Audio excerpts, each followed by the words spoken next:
Shalom Bapak Ibu sekalian yang dikasihi oleh Tuhan Yesus Kristus. Apa kabar? Kita saat ini akan memulai ibadah minggu pertama di tahun 2021. Bapak Ibu sekalian, tahun 2020 adalah tahun yang penuh pergumulan, di mana kita semua terdampak. Di mana pandemi COVID-19 menghajar dunia ini. Sehingga semua sendi-sendi sosial, ekonomi, budaya dihantam dengan virus yang tidak kelihatan kasat mata. Tetapi kita bisa melihat di tahun 2020, ada penyertaan Tuhan bagi kita semua. Gereja Tuhan walaupun banyak yang tidak bisa buka secara onsite, tetapi kita melihat gereja-gereja tetap bisa bertahan dalam pemeliharaan Tuhan. Gereja Kristus Ketapang dan juga Gereja Kristus Ketapang dengan pos-posnya, termasuk pos kembangan, pos yang kita kasihi, juga masih bisa bertahan di dalam kondisi yang sulit seperti ini. Ini tentu pekerjaan Tuhan yang luar biasa. Terima kasih untuk setiap jemaat yang sudah berkontribusi, yang sudah dengan setia menyaksikan ibadah online, kegiatan-kegiatan online, baik yang diadakan oleh Pusat Gereja Kristus Ketapang atau yang diadakan oleh Gereja Kristus Ketapang pos kembangan, pos yang kita kasih. Namun pergumulan masih ada. Di tahun 2021 kita masih bergumul dengan pandemi COVID-19, terutama walaupun vaksin sudah tersedia, tetapi kita harus sabar menunggu vaksin ini didistribusikan secara merata kepada kita semua rakyat Indonesia. Namun ada satu sukacita yang demikian besar yang kita rasakan. Juga saya sebagai rohaniawan juga merasakan sukacita ini. Di mana di awal tahun ini, kemarin di tanggal 1 Januari, telah bergabung bersama kita pos kembangan, telah bergabung pos Green Garden. Gereja Kristus Ketapang, pos Green Garden. Ini adalah satu sukacita yang besar. Kita tahu bahwa pos kembangan adalah hasil penggabungan daripada pos Taman Alfa dengan pos Taman Aries.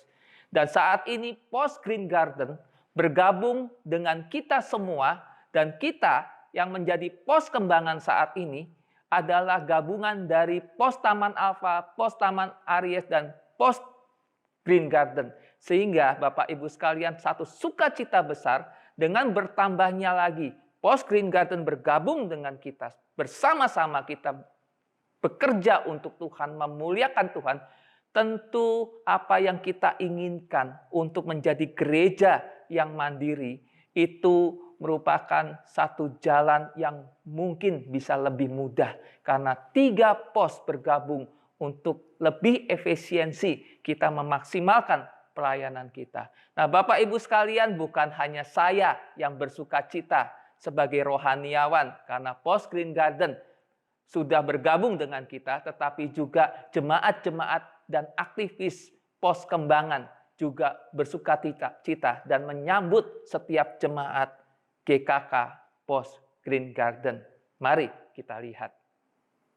Halo, saya Robi. Hai, saya Nina. Hai, saya Om Maria. Halo, saya Rudi. Halo, saya Yansen. Shalom, saya Fritz.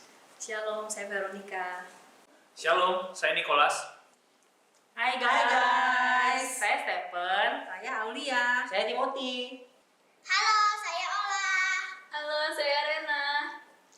Bersama-sama kita akan beribadah dan melayani Tuhan, berakar, bertumbuh, dan berbuah untuk kemuliaan Tuhan.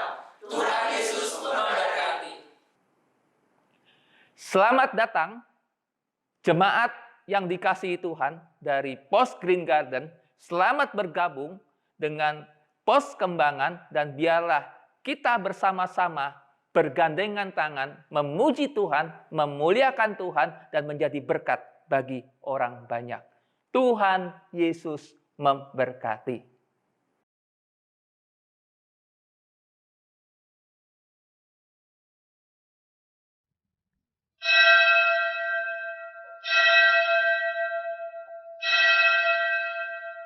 Shalom Bapak Ibu sekalian yang dikasihi oleh Tuhan Yesus Kristus. Kembali pada hari ini kita akan beribadah di minggu pertama secara online di Gereja Kristus Ketapang Pos Kembangan.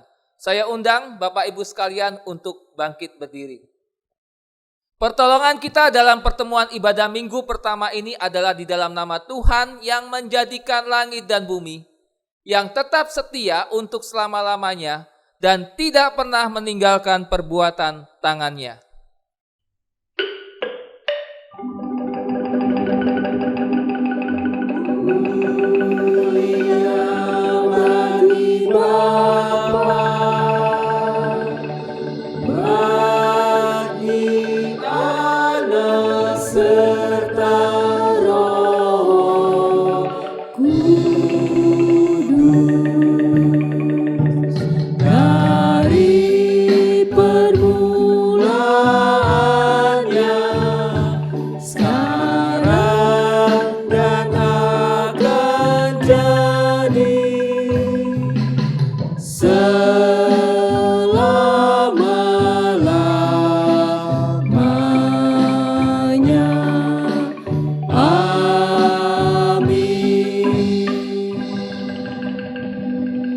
Kasih karunia dan damai sejahtera dari Allah, Bapa kita dan dari Tuhan Yesus Kristus menyertai kamu. Jemaat saya undang untuk duduk kembali. Firman Tuhan sebagai nats pembimbing pada ibadah minggu pertama ini terambil dari Mazmur 126 ayat 1-3. Nyanyian Ziarah, ketika Tuhan memulihkan keadaan Sion, keadaan kita seperti orang-orang yang bermimpi. Pada waktu itu mulut kita penuh dengan tertawa dan lidah kita dengan sorak-sorai.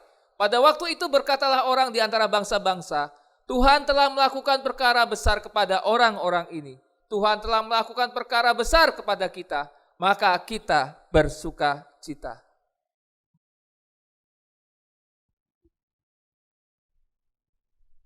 Mari jemaat sekalian kita naikkan pujian sambutan. Pujilah Tuhan, hai jiwaku.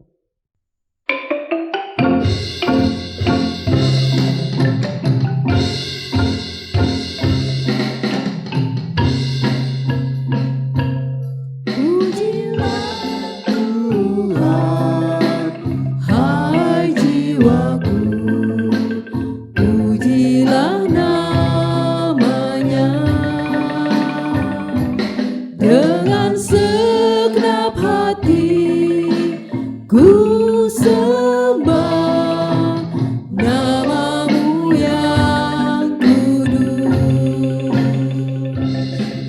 Terbit surya datang hari baru, kembali ku puji Tuhan.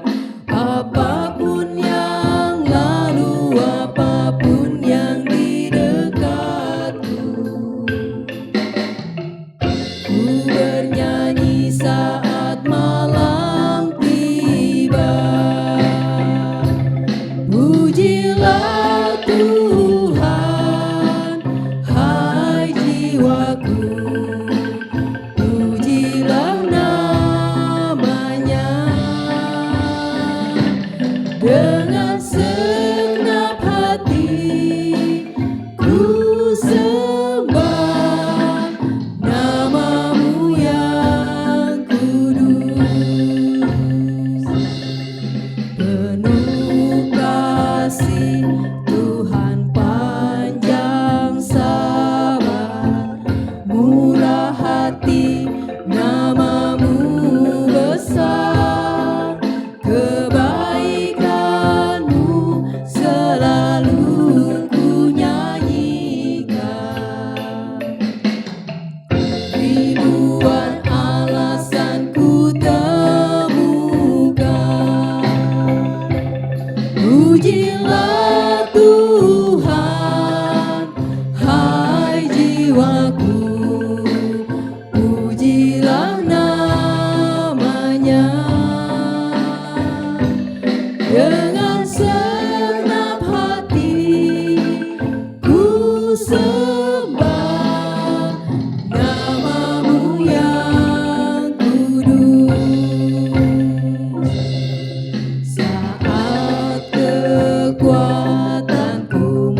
Jemaat yang dikasihi Tuhan, hukum Tuhan bagi kita terambil dari Mazmur 126 ayat yang keempat sampai 6.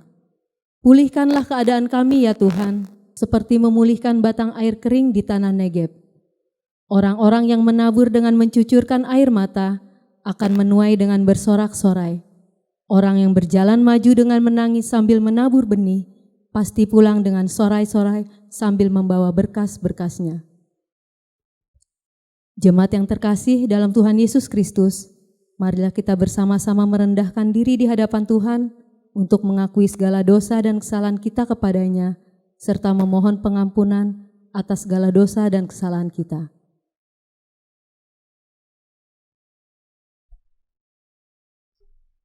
Mari Bapak Ibu sekalian, saya ajak kita berdoa. Tuhan Yesus, terima kasih untuk kasih setia Tuhan dalam hidup kami.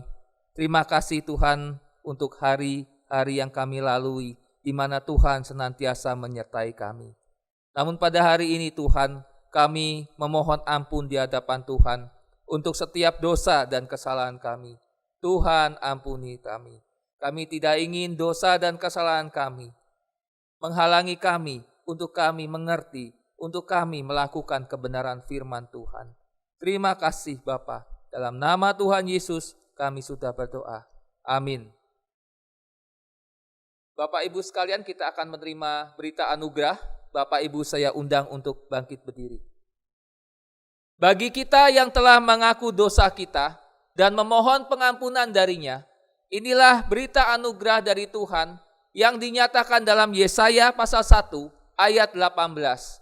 Marilah, baiklah kita berperkara, firman Tuhan, sekalipun dosamu merah seperti kirmisi, akan menjadi putih seperti salju. Sekalipun berwarna merah seperti kain kesumba, akan menjadi putih seperti bulu domba. Berdasarkan firman Tuhan ini, maka kami memberitakan bahwa pengampunan dosa telah berlaku bagi kita dalam nama Bapa dan Anak dan Roh Kudus. Jemaat saya persilakan untuk duduk kembali. Atas anugerah pengampunan yang telah kita terima, mari kita naikkan pujian syukur kita dari Nafiri Rohani 83, Kasih Tuhanku Yesus.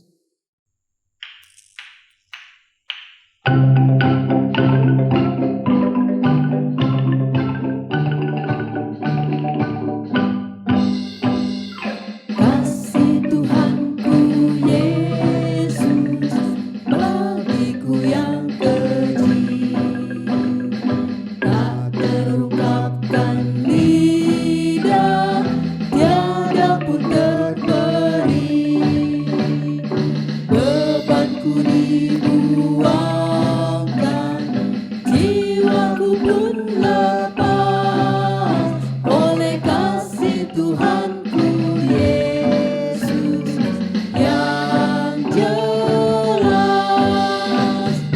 Amat menakjubkan kasih Yesus dalam dari laut yang menderu, tinggi dari awan, indah dan menawan, bahkan cukup juga bagiku. Jauh lebih besar dari dosaku, melebihi kehinaanku. Ya marilah memuji nama Yesus penebus.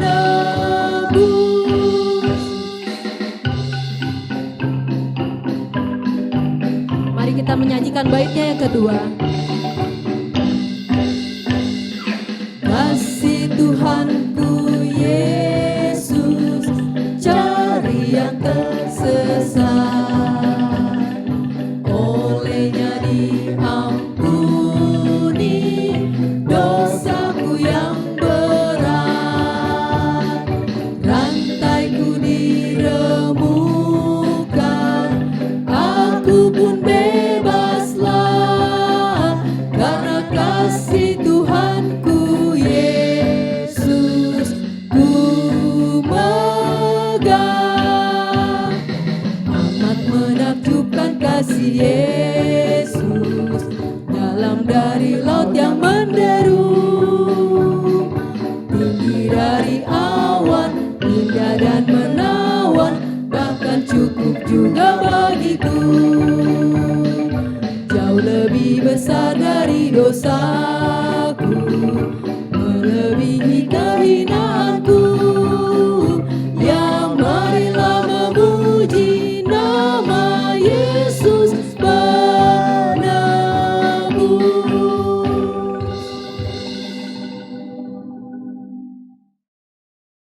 saatnya kita akan mendengarkan firman Tuhan. Mari kita siapkan hati kita, kinaikan pujian, kusiapkan hatiku Tuhan.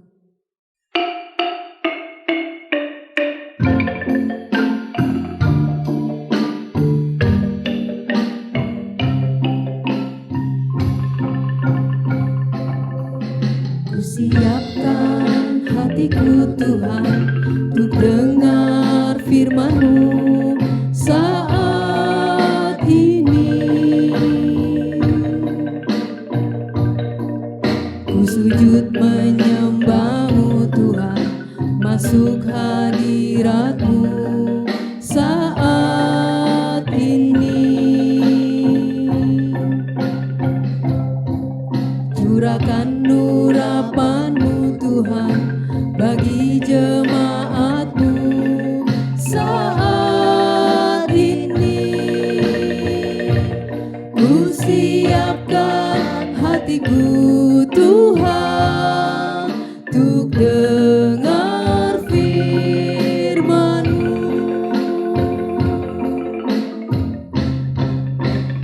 Firman-Mu Tuhan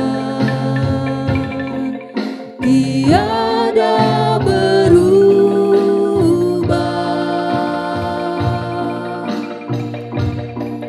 Dahulu, sekarang, selama-lamanya tiada berubah. Firman-Mu Tuhan penolong hidupku. Ku siapkan hatiku Tuhan untuk dengar firman-Mu.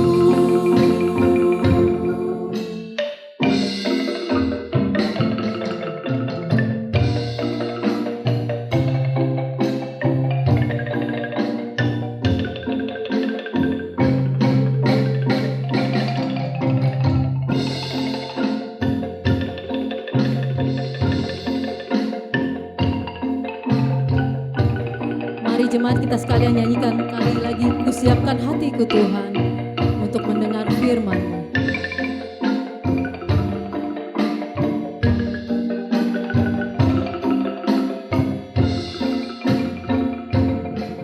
Kusiapkan hatiku Tuhan untuk dengar firman-Mu saat ini.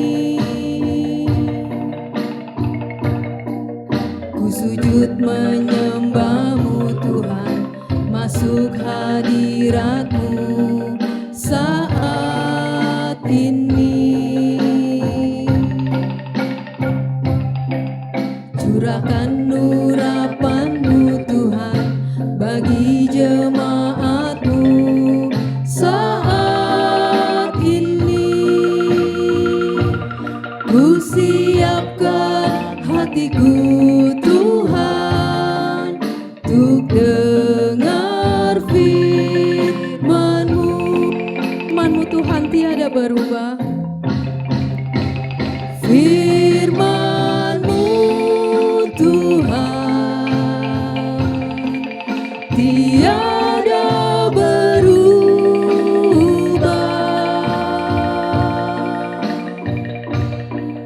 Dahulu, sekarang, selama-lamanya tiada berubah. Firman-Mu Tuhan penolong hidupku. Ku siapkan hatiku Tuhan untuk dengar firman. Sekali lagi kita katakan, firman-Mu Tuhan tiada berubah. Firman-Mu Tuhan tiada berubah.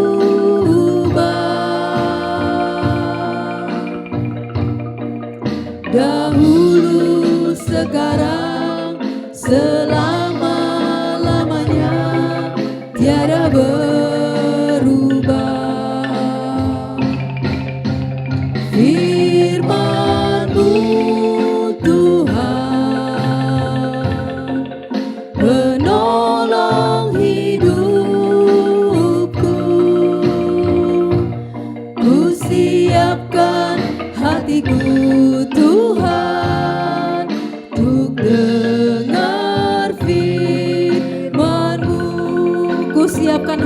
Tuhan. Ku siapkan hatiku Tuhan untuk dengar firman-Mu.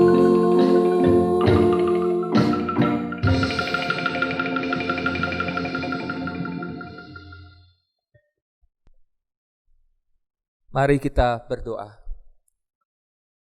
Tuhan Yesus, sungguh besar kasih setia Tuhan dalam hidup kami. Pada hari ini Tuhan, kami bersama-sama akan mendengarkan kebenaran firman Tuhan. Tuhan, berkati kami dengan kebenaran firman-Mu, sehingga kami makin mengerti isi hati Tuhan. Dan Tuhan ubahkan kami, sehingga kami hidup menjadi anak-anak Tuhan yang berkenan di hadapan Tuhan. Terima kasih Bapa, hamba-Mu yang terbatas ini menyerahkan pemberitaan firman Tuhan dalam nama Tuhan Yesus, Juru Selamat kami yang hidup. Amin.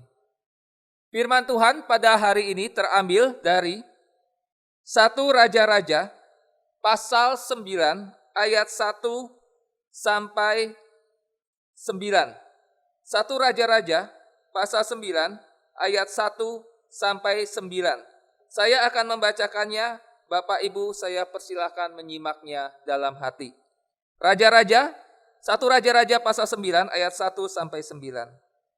Ketika Salomo selesai mendirikan rumah Tuhan dan istana raja dan membuat segala yang diinginkannya, maka Tuhan menampakkan diri kepada Salomo untuk kedua kalinya, seperti ia menampakkan diri kepadanya di Gibeon.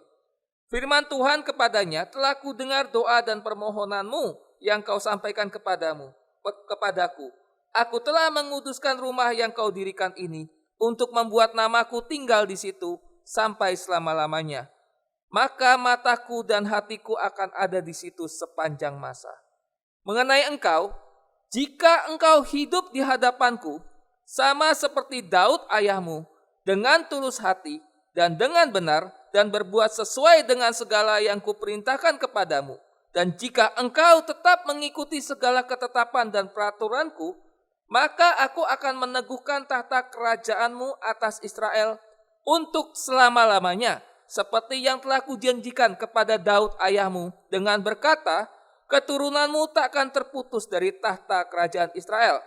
Tetapi jika kamu ini dan anak-anakmu berbalik daripadaku, dan tidak berpegang pada segala perintah dan ketetapanku yang telah kuberikan kepadamu, dan pergi beribadah kepada Allah lain dan sujud menyembah kepadanya, maka aku akan melenyapkan orang Israel dari atas tanah yang telah kuberikan kepada mereka, dan rumah yang telah kukuduskan bagi namaku itu akan kubuang dari hadapanku.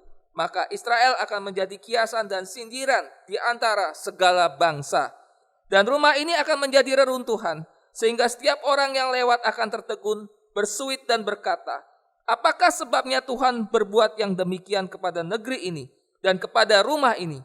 Maka orang akan berkata, sebab mereka meninggalkan Tuhan, Allah mereka, yang membawa nenek moyang mereka keluar dari tanah Mesir. Dan sebab mereka berpegang pada Allah lain dan sujud menyembah kepadanya dan beribadah kepadanya. Itulah sebabnya Tuhan mendatangkan segala malapetaka ini ke atas mereka. Bapak Ibu sekalian yang dikasihi Tuhan Yesus Kristus, ketika Salomo, kita semua sudah tahu bahwa Salomo adalah seorang raja yang memiliki hikmat Tuhan dengan sangat luar biasa. Dan ketika Tuhan menampakkan diri kepada Salomo untuk kedua kalinya, Tuhan mengucapkan janji kepada Salomo bahwa Salomo akan diberkati selama Salomo taat kepada firman Tuhan. Dikatakan Tuhan akan mempertahankan janjinya dan terus memberkati Israel kalau mereka tetap setia kepadanya.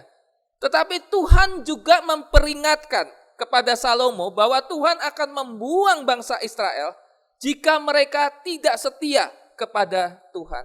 Bapak Ibu sekalian, menarik sekali bahwa Tuhan ketika memberikan hikmat kepada Salomo, Salomo menggunakan hikmat Tuhan itu dengan begitu luar biasa. Semua raja-raja kagum kepada dia. Dia bangun semua yang diinginkannya dengan mengandalkan Tuhan. Ketika Salomo selesai membangun istananya, selesai membangun tempat ibadah, maka itu adalah satu hal yang luar biasa. Namun Bapak Ibu sekalian, Salomo walaupun memiliki hikmat daripada Tuhan, toh akhirnya kita semua tahu Salomo akhirnya jatuh dalam penyembahan berhala. Dan ini sangat menarik. Ketika Salomo jatuh dalam penyembahan berhala, maka Tuhan menghukum Salomo. Tetapi Tuhan ini penuh belas kasihan. Seluruh bangsa Israel setelah Salomo itu diperintah oleh raja-raja yang tidak bisa setia kepada Tuhan. Namun Tuhan masih tetap sabar. Tuhan tidak langsung menghukum Salomo ketika Salomo menyembah berhala. Tetapi Tuhan membuang bangsa Israel, menghukum Salomo setelah raja yang ke-19. Jadi setelah raja yang ke-19, maka pecahlah bangsa Israel dan bangsa Israel dibuang ke Babel. Bapak Ibu sekalian, ketika bangsa Israel dalam pembuangan di Babel, ini bukan hal yang mudah. Mereka 70 tahun berada di pembuangan di Babel. Mereka terhina, tidak ada harganya, dan mereka berseru-seru kepada Tuhan. Kita ingat masih ada Daniel ketika di Babel, Nabi Daniel.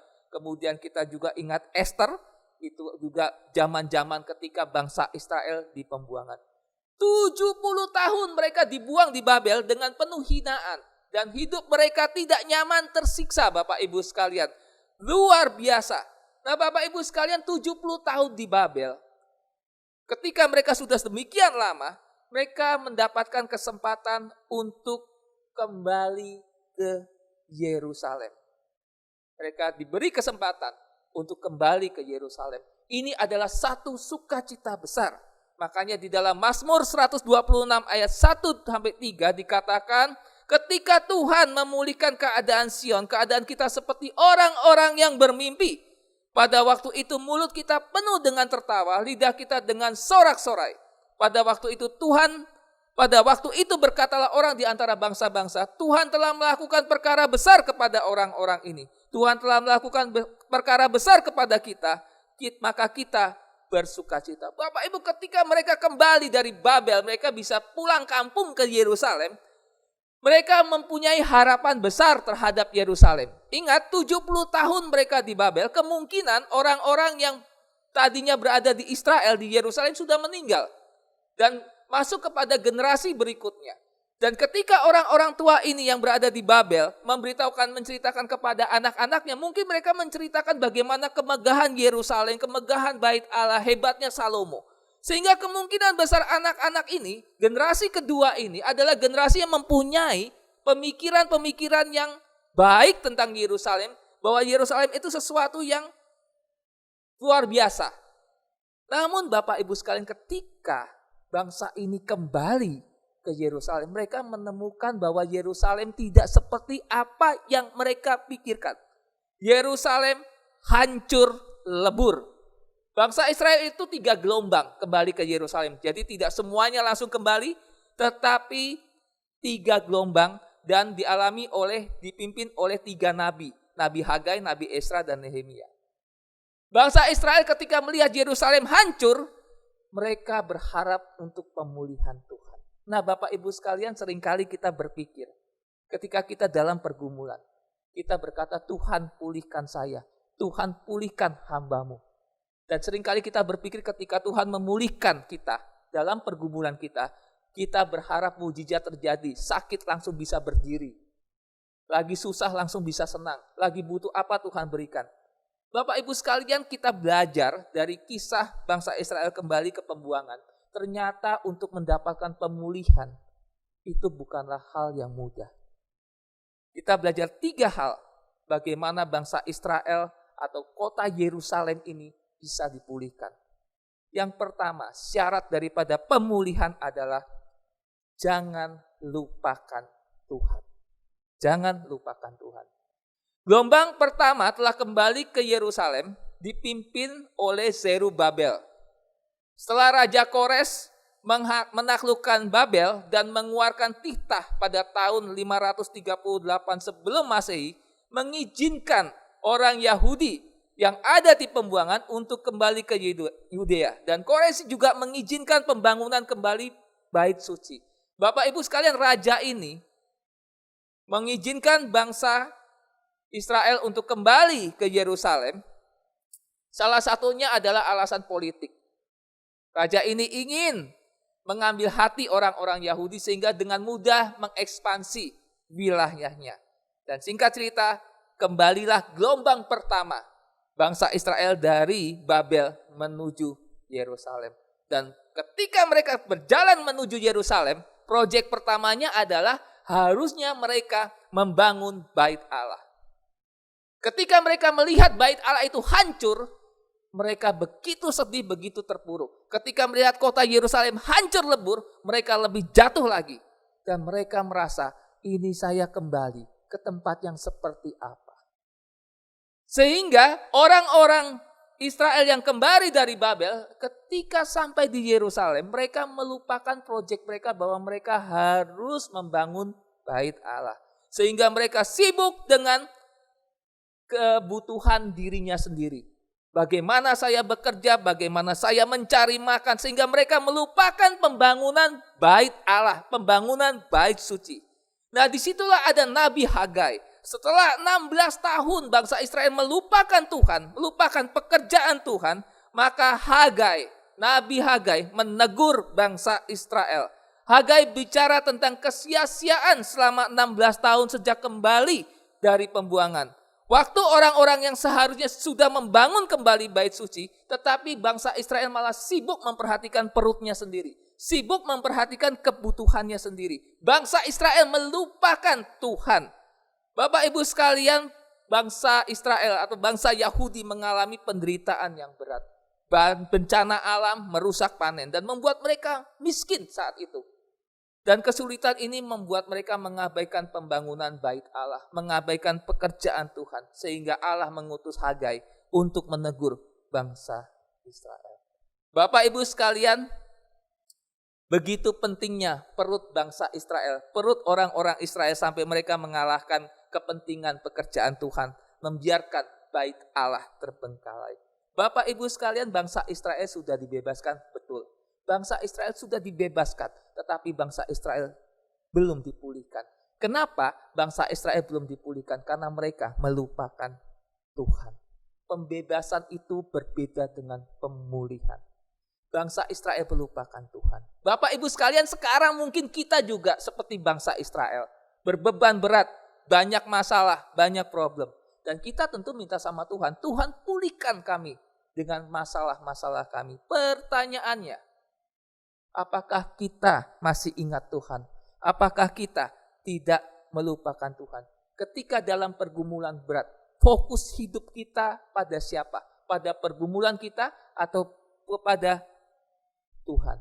Bapak Ibu sekalian, wabah pandemi COVID-19 ini menelanjangi iman orang-orang percaya. Iman orang-orang yang mengakunya anak-anak Tuhan. Saat ini iman kita ditelanjangi, tidak ada lagi bungkus di tubuh kita.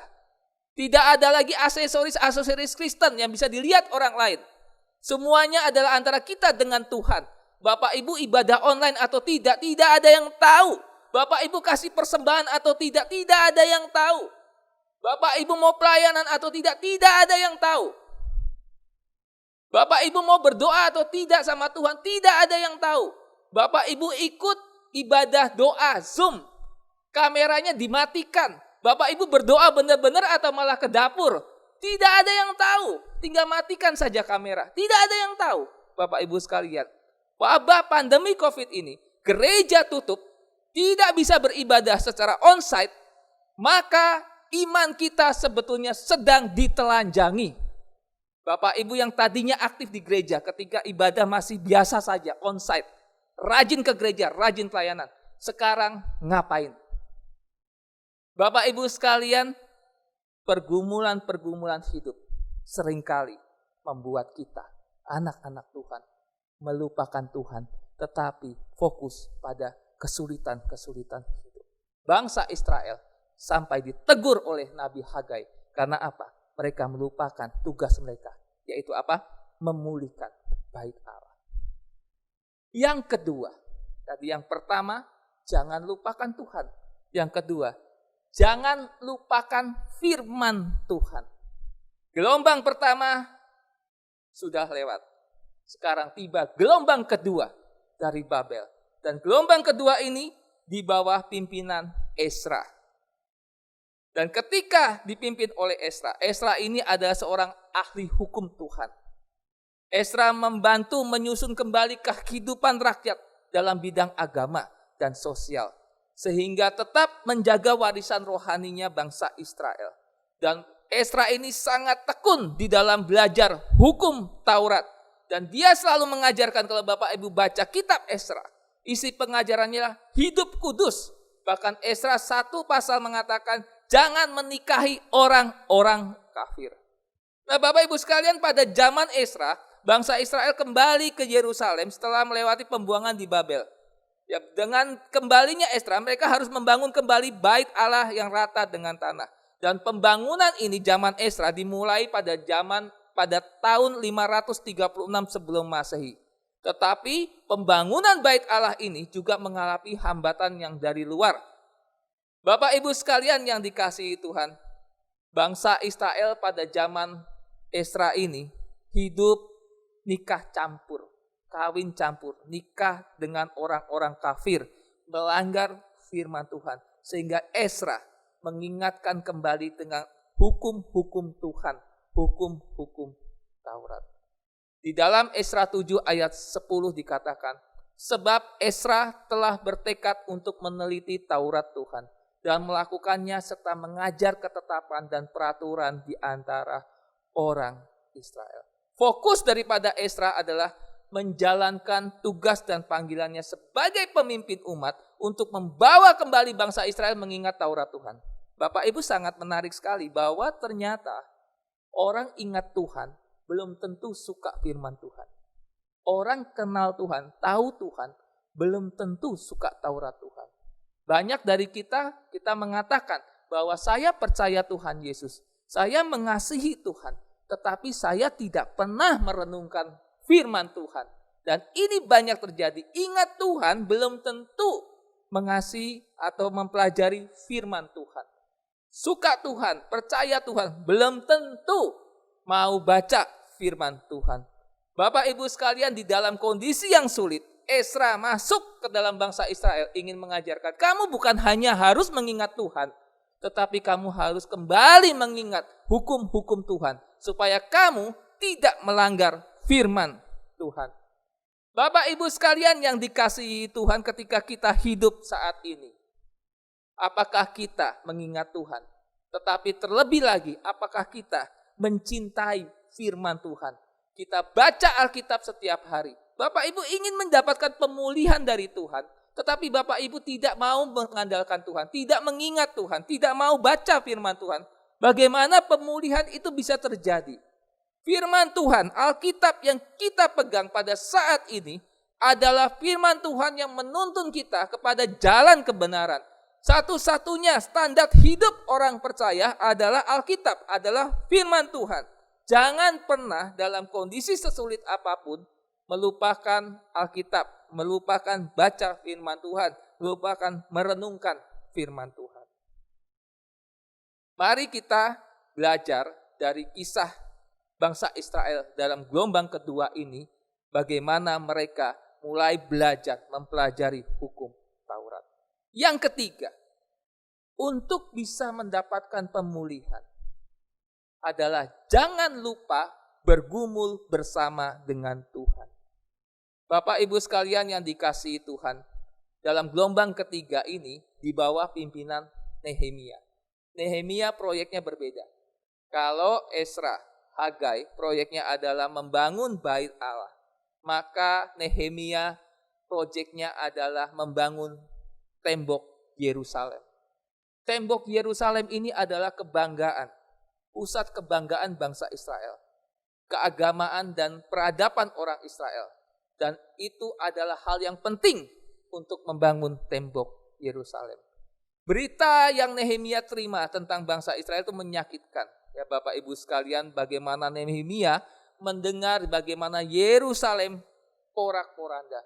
Dan Yeremia ini berharap pemulihan bagi Yerusalem. Dan yang dilakukan oleh Yeremia adalah Yeremia berduka. Bapak Ibu sekalian, Nehemia adalah juru minuman Raja Persia. Kita tahu ya di dalam Nehemia 2 ayat 1. Juru minuman ini punya kedudukan yang istimewa. Juru minuman bisa disebut sebagai kepala pelayan yang tugasnya mencicipi anggur pejabat-pejabat. Nehemia ini sangat diperhatikan oleh raja. Sehingga ketika raja mengetahui perubahan dari sikapnya dan raja bertanya tentang kenapa sikap kamu berubah. Sehingga Nehemia diberi tugas ketika Nehemia menceritakan bagaimana bangsanya tertindas. Nehemia minta izin untuk kembali ke Yehuda, ke Yerusalem untuk membangun kembali kota Yerusalem. Bapak Ibu, Nehemia berani keluar dari zona nyaman untuk membangun kota Yerusalem, membangun tembok Yerusalem. Yang kedua, Yeremia juga merancang dan memberikan yang terbaik. Dia merancang sehingga tembok Yerusalem itu bisa jadi. Bapak Ibu sekalian, Nehemia ini memiliki kepekaan, kesadaran dan keberanian, kemauan untuk bertindak. Namun semuanya itu untuk Tuhan. Di dalam pekerjaannya di Yerusalem, Nehemia ini senantiasa mengatakan, tolonglah aku Tuhan. Ya, bait suci sudah dibangun, itu penting. Tetapi tembok Yerusalem masih hancur. Bapak Ibu sekalian, singkat cerita, Nehemia berhasil memimpin bangsa Israel untuk membangun tembok Yerusalem. Jadilah tembok Yerusalem. Bapak Ibu, tembok ini bisa berdiri. Kenapa? Karena Nehemia menangis untuk Yerusalem, bergumul untuk Yerusalem, dan dia bersandar pada Tuhan. Mazmur 127 ayat 1-5 mengatakan, jikalau bukan Tuhan yang membangun rumah, sia-sialah usaha orang yang membangunnya. Jikalau bukan Tuhan yang mengawal kota, sia-sialah pengawal berjaga-jaga. Sia-sialah kamu bangun pagi-pagi dan duduk-duduk sampai jauh malam, dan makan roti yang diperoleh dengan susah payah. Sebab ia memberikannya kepada orang yang dicintainya pada waktu tidur. Sesungguhnya anak-anak laki-laki adalah milik pusaka daripada Tuhan, dan buah kandungan adalah satu upah. Seperti anak-anak panah di tangan pahlawan, demikianlah anak-anak pada masa muda. Berbahagialah orang yang telah membuat penuh tabung panahnya dengan semuanya itu. Ia tidak akan mendapat malu apabila ia berbicara dengan musuh-musuh di pintu gerbang. Mazmur 127 ini dengan jelas mengatakan, Bapak Ibu melakukan apapun, kita melakukan apapun, kalau kita melakukannya tanpa Tuhan, maka semuanya sia-sia. Bahkan dikatakan Tuhan memberikan kepada orang yang dicintainya. Tuhan memberkati orang yang dicintainya pada waktu tidur. Bapak Ibu sekalian, mari di bulan Januari ini kita memulai satu hari yang baru, tahun yang baru, 2021. Tetapi masih dengan pergumulan yang hampir sama dengan tahun 2020. Pandemi COVID-19 masih ada, masih belum selesai. Pergumulan masih berlangsung. Dan kita berharap pada pemulihan Tuhan. Tetapi di dalam pengharapan kita bersandar pada Tuhan. Lagu tadi yang baru kita nyanyikan mengatakan, ada waktu Tuhan. Waktu Tuhan adalah waktu yang terbaik. Mungkin Tuhan izinkan pandemi ini sampai 1 tahun. Bahkan mungkin lebih. Tuhan punya maksud, yaitu apa? Kita bisa melihat bagaimana kondisi iman kita sesungguhnya ketika dalam pergumulan yang berat ini. Masihkah kita mengandalkan Tuhan? Masihkah kita percaya Tuhan? Masihkah kita sering merenungkan firman Tuhan? Tekun merenungkan firman Tuhan pagi, siang, dan malam. Masihkah kita melayani Tuhan dengan apa yang masih bisa kita lakukan? Atau kita malah meninggalkan Tuhan dalam kondisi seperti ini? Kita yang tadinya begitu semangat saat ini jatuh, tidak mau lagi melayani Tuhan. COVID-19 menelanjangi iman anak-anak yang mengaku dirinya adalah anak Tuhan. Mari kita tetap ingat Tuhan, mencintai firman Tuhan, dan kita bergumul di dalam pergumulan kita bersama dengan Tuhan. Serahkan segala pergumulan hidup kita kepada Tuhan. Mari kita berdoa. Tuhan Yesus, terima kasih kami sudah merenungkan firman Tuhan. Biarlah perenungan pada hari ini mengajarkan kami bahwa di dalam pergumulan-pergumulan hidup yang berat, kami belajar untuk senantiasa mengingat Tuhan, untuk tidak meninggalkan firman Tuhan, tetap setia merenungkan firman Tuhan. Dan yang terpenting adalah kami mengandalkan Tuhan di dalam setiap pergumulan hidup kami. Terima kasih Bapa, hamba-Mu selesai menyampaikan kebenaran firman Tuhan, tapi hamba percaya Tuhan menyertai setiap jemaat yang menyaksikan, mendengarkan firman Tuhan. Terima kasih Bapa, dalam nama Tuhan Yesus kami sudah berdoa. Amin.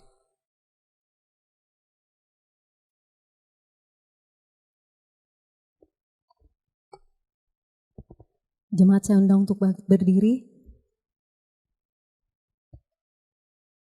Bersama dengan gereja dari segala abad dan tempat, marilah kita mengikrarkan pengakuan iman percaya kita sesuai dengan pengakuan iman rasuli dengan berkata, Aku percaya kepada Allah, Bapa yang Maha Kuasa, Khalik langit dan bumi, dan kepada Yesus Kristus Anak yang tunggal Tuhan kita, yang dikandung dari Roh Kudus, lahir dari anak darah Maria, yang menderita di bawah pemerintahan Pontius Pilatus, disalibkan, mati dan dikuburkan, turun ke dalam kerajaan maut. Pada hari yang ketiga, bangkit pula dari antara orang mati, naik ke surga, duduk di sebelah kanan Allah, Bapa yang Maha Kuasa, dan akan datang dari sana untuk menghakimi orang yang hidup dan yang mati. Aku percaya kepada Roh Kudus, gereja yang kudus dan am, persekutuan orang kudus, pengampunan dosa, kebangkitan orang mati, dan hidup yang kekal. Amin. Jemaat dipersilakan duduk kembali. Jemaat yang terkasih, marilah kita memberikan persembahan kita kepada Tuhan sebagai ungkapan rasa syukur kita atas segala berkat yang telah Tuhan nyatakan dalam kehidupan kita. Dengan mengingat firman Tuhan yang mengatakan, siapa yang mempersembahkan syukur sebagai korban, ia memuliakan aku. Siapa yang jujur jalannya, keselamatan yang dari Allah akan kuperlihatkan kepadanya. Mazmur 50 ayat yang ke-23. Bapak Ibu sekalian, marilah kita memberikan persembahan syukur kita dengan rela dan sukacita, serta mengingat akan kebaikan Tuhan dalam hidup kita.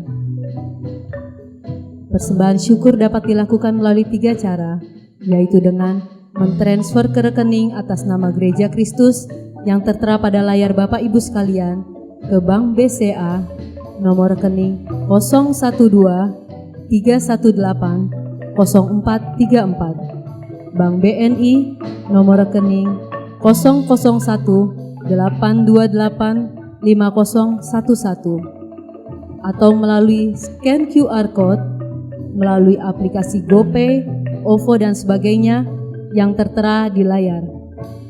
Atau dapat juga dimasukkan ke dalam amplop persembahan dan diberikan ketika gereja dibuka kembali. Mari Bapak Ibu sekalian, kita naikkan pujian persembahan, Sungguh ku bangga Bapa. Sungguh ku bangga Bapa, punya Allah seperti Engkau. Sungguh ku bangga Yesus, atas segala pengorbananmu. Tak ingin aku hidup lepas dari kasih-Mu. Kasih-Mu menyelamatkan dan beriku pengharapan.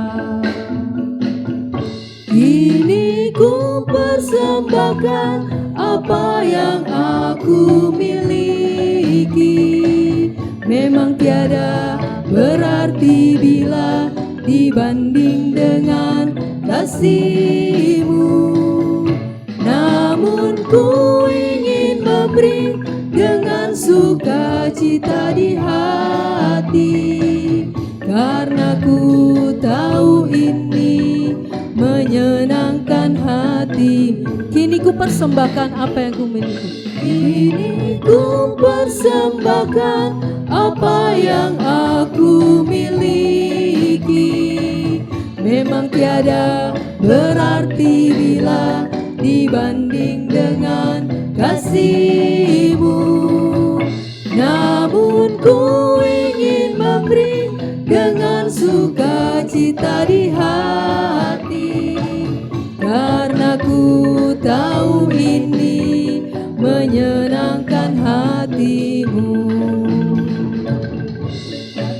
Ku tahu ini menyenangkan hatimu.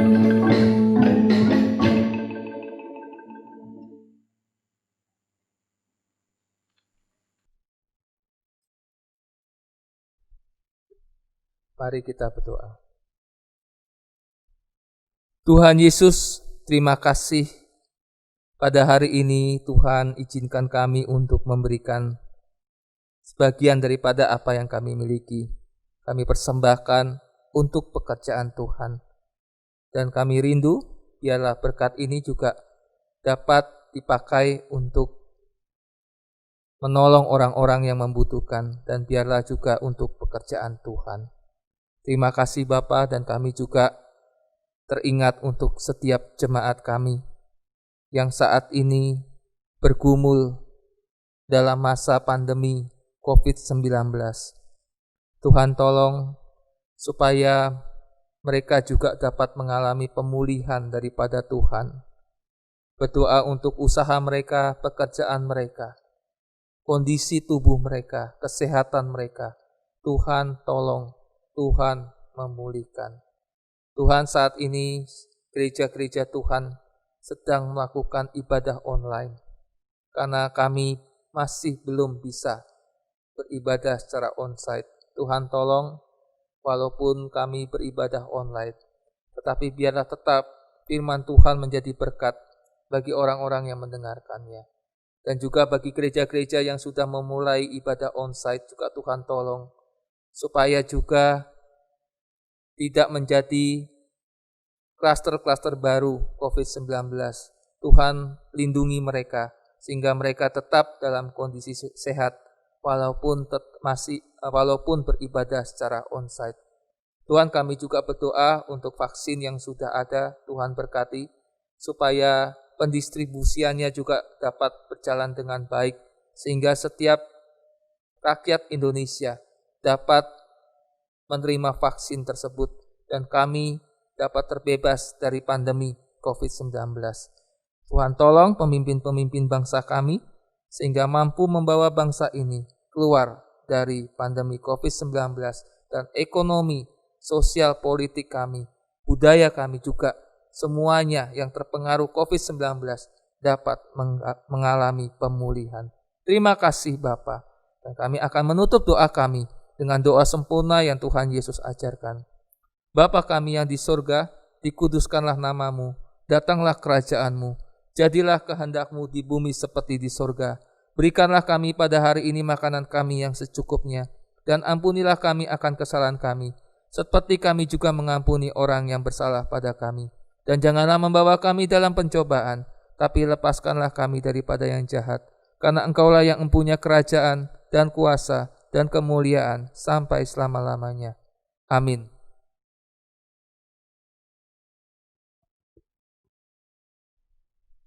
Jemaat yang dikasihi Tuhan, saat ini kita sedang dihadapi dengan suatu keadaan yang tidak mudah. Mungkin banyak dari kita yang bertanya-tanya, kapan ini semua akan berakhir? Jemaat saya undang untuk berdiri. Sebelum kita mengakhiri ibadah kita pada hari ini, kita akan menaikkan satu pujian, Waktu Tuhan Pasti yang Terbaik.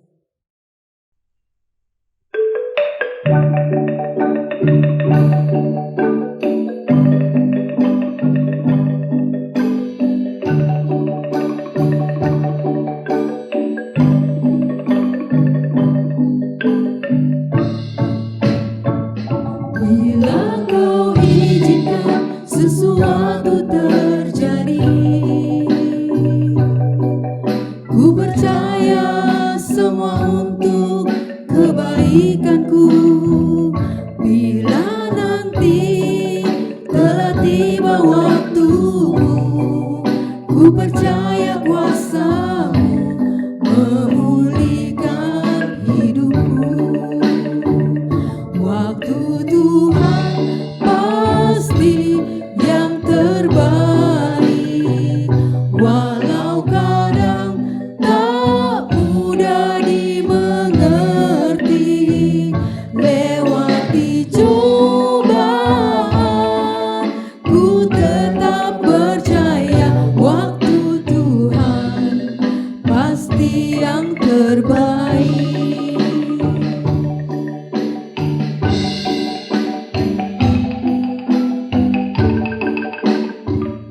Jemaat sekalian, sekali lagi kita naikkan pujian ini. Kita katakan waktu Tuhan pasti yang terbaik. Dan bila Kau izinkan semuanya terjadi, adalah semua untuk kebaikan kita. Bila Kau izinkan sesuatu terjadi,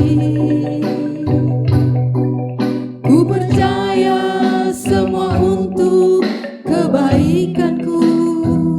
Bila nanti telah tiba waktumu, ku percaya kuasa-Mu memulihkan hidupku.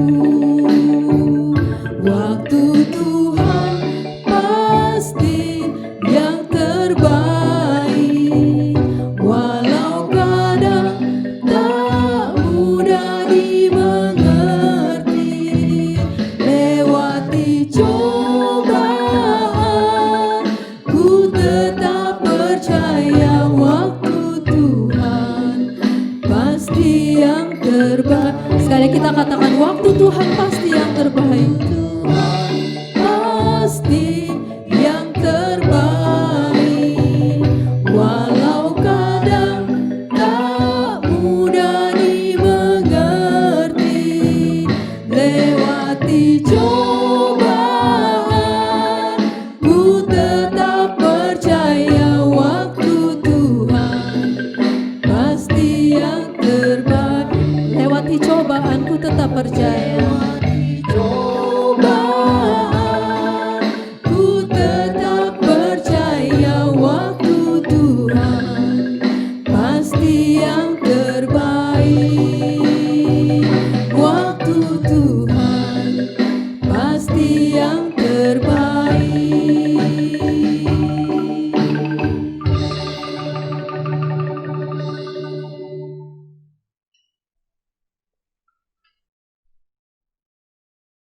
Tuhan Yesus, terima kasih Tuhan sudah memimpin ibadah kami dari awal, pertengahan hingga akhir, dan biarlah firman Tuhan yang kami dengar tumbuh subur di hati kami dan Tuhan mampukan kami untuk melakukannya.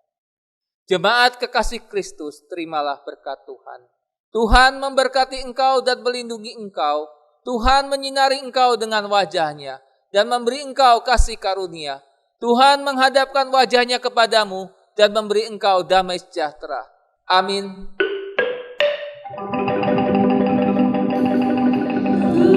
Kepada Allah beri puji, serta kepada Al-Masih. Roh Kudus muliakan, berkuasa dan berkasihan.